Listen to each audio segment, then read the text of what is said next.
Howdy ho everyone, happy 2014. So this is the resolutions tag. I'd like to thank Kitsnitch or Cat for tagging me. I'll put a link down below to a post, and also the questions. There's 10 questions.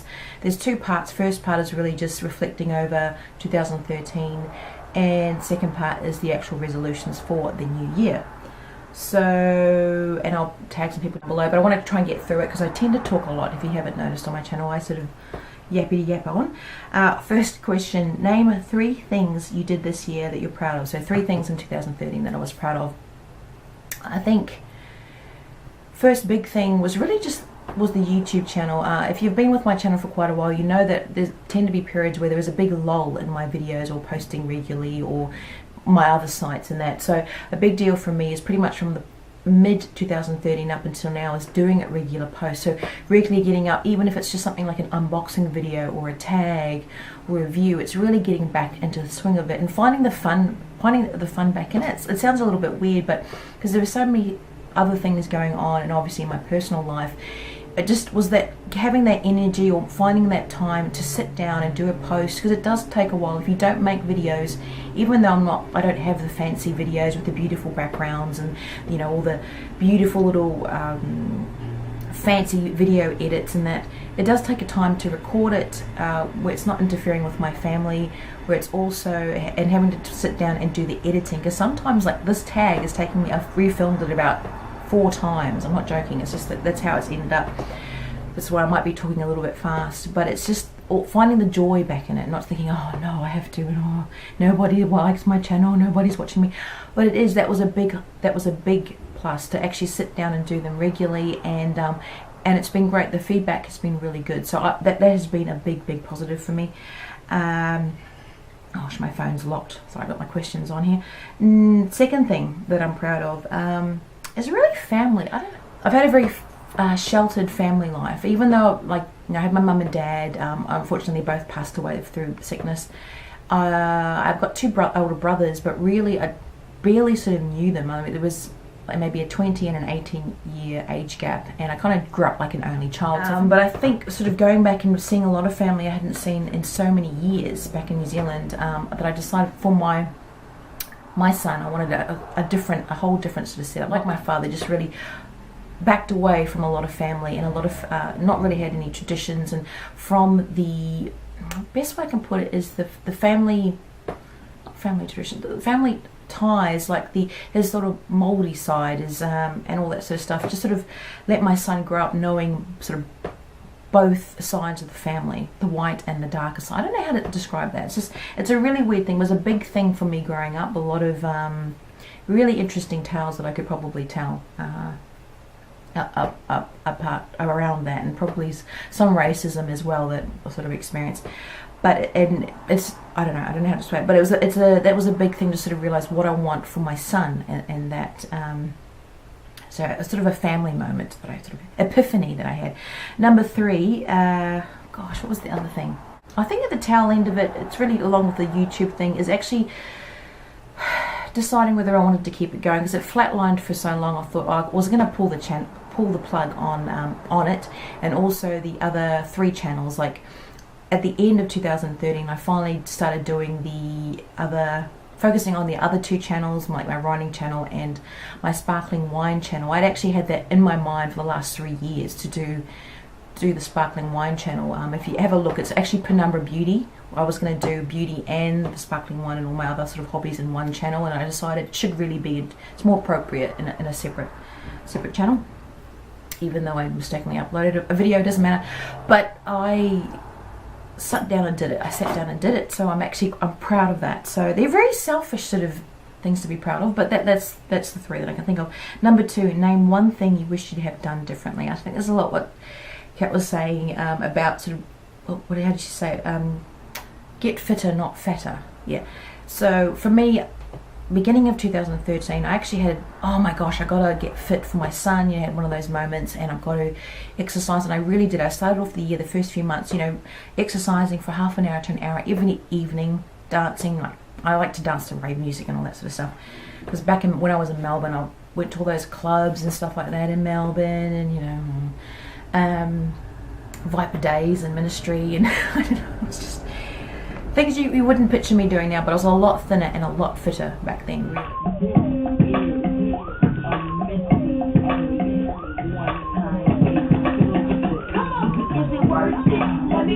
I will never be petite, and I was never petite, but I just was a healthy slim, and that's what I want to get back to. And I was always trying to get back to that. Oh, I don't ever want to get back to size 6 or 8. I don't think it's more appropriate as I get older.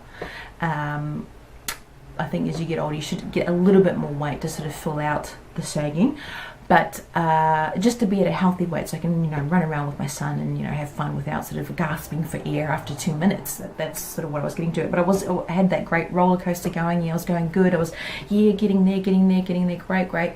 Losing a bit of weight. But you get to that moment where you stop losing so much weight and it gets to be a chore. And then I went down path B, which is give up, instead of going down path A and stick through it. And so that was a big, I think, failure for me. I should have just kept with it. Number 3, what was your biggest highlight? Really, they were highlights. What I went through over in number 1 were highlights, whether it be social highlights or personal family highlights. I suppose meeting people, because I finally got out of my shell a little bit and sort of, there was Vidding, which I went to, and IMATs, and the Google thing, and going to certain like meetups and that for me, because I sort of was a bit sheltered over the last couple of years. That they were highlights for me. Going back to New Zealand, even though it was a sad time, a very painful time, that they were highlights, because there's always those good moments, those positive little moments. But there's really not one highlight I can think of, because there were so many very low moments during the year as well. So, but that was a highlight. Obviously, any birthday I think my son's ever going to have is going to be a big highlight for me. Number 4, what was your favourite beauty product this year? Hello, is there going to be any surprise? I'd already had this. I thought, as soon as I saw that question, I know it's the Hourglass Ambient Lighting Powders. I raved on about them, and pretty much I'm saying it because I've used them pretty much every day. Mood Light and Dim Light are my favourites. I also love Radiant now. It's sort of I'm a little bit more tanned. But yeah, I just love the versatility, so you can use them as highlights, blusher, finishing powders, you got highlights on their eyes. They're very versatile, and I can use them over cream, over liquid, over powder, foundation. I can use them without any foundation, etc. And so I just love them. Probably the only downside is the price point, and the fact you could only really get them at Mecca Cosmetica in Australia.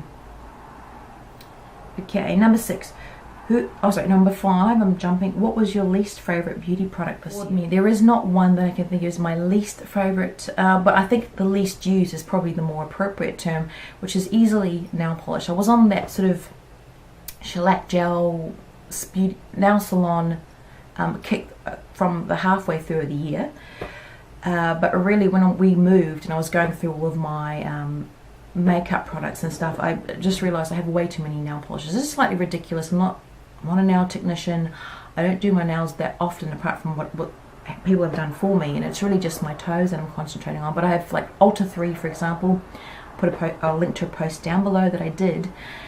Although fairly good quality for the price point, I don't need to have 80, or I've got more than 80 nail polishes in that range. I don't need that, and I don't need all the other ones that I have pretty much. But I'm slowly going through and filtering which ones I can give away, and that to family and friends. So there's no really waste to it, but it's the fact that I'm getting enough from the beauty boxes that I don't need to actually get any more. So that's the thing for me. I don't need any more. So they were definitely the least used for me.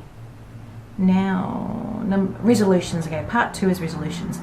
Question 7. What are the makeup beauty products resolutions you have for next year? Okay, along that lines is I don't need to buy any more nail polishes. Just use up what I've got in the beauty boxes.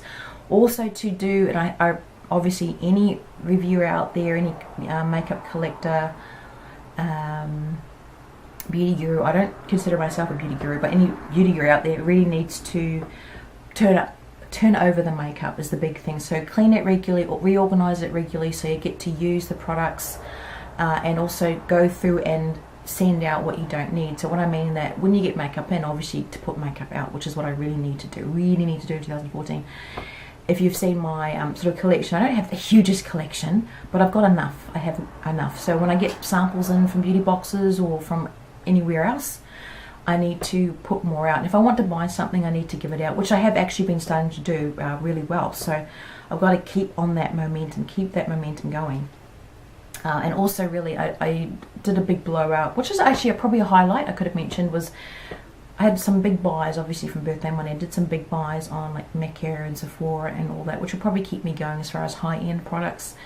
I really don't get a lot of high-end products, and so that was sort of my big blowout. So probably from now on you'll be seeing the odd high-end product, unless I've sourced it relatively cheaply, but a lot of it's going to be more drugstore and stuff I can get at Priceline and Myer and all that. So that one is sort of keep that stuff going.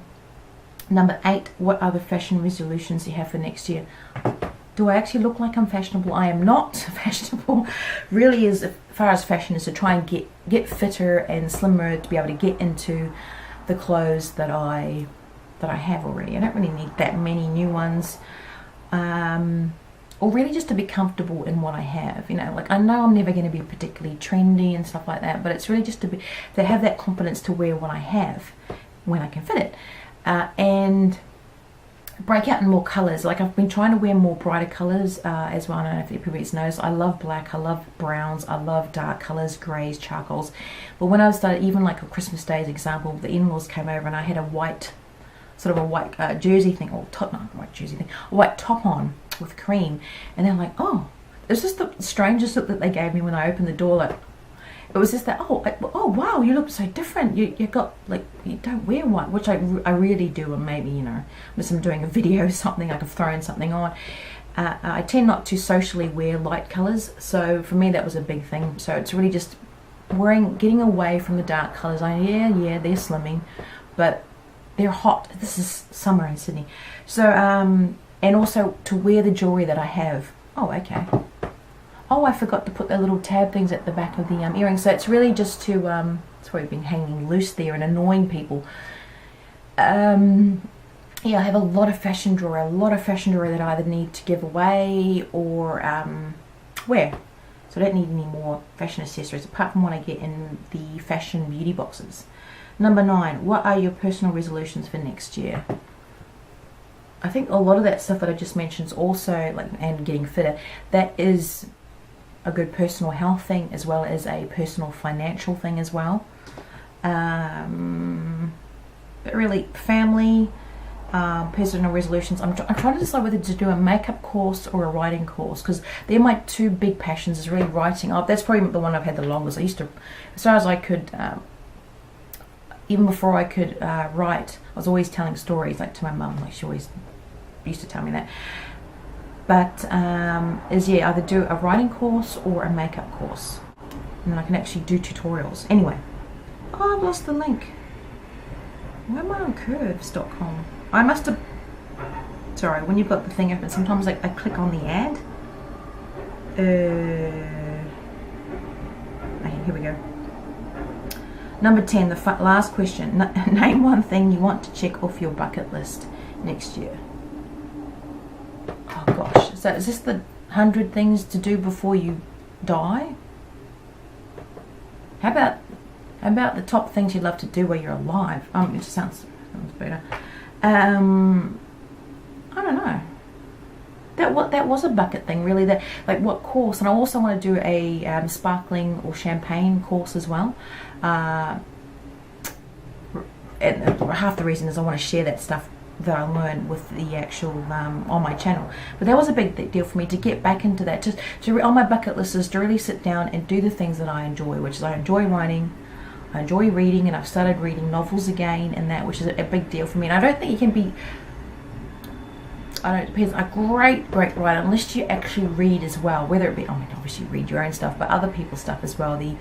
That mix of ideas, you're not copying ideas, but just sort of ideas and just the enjoyment that you get from reading as well as writing. How can someone enjoy what you write unless you actually have the enjoyment for reading as well? Anyway, so that's that. So that's the 10. I'm sorry, I probably babbled on for so long, and that's just me. So hopefully you've stuck around to the end of the video. So thumbs up for you.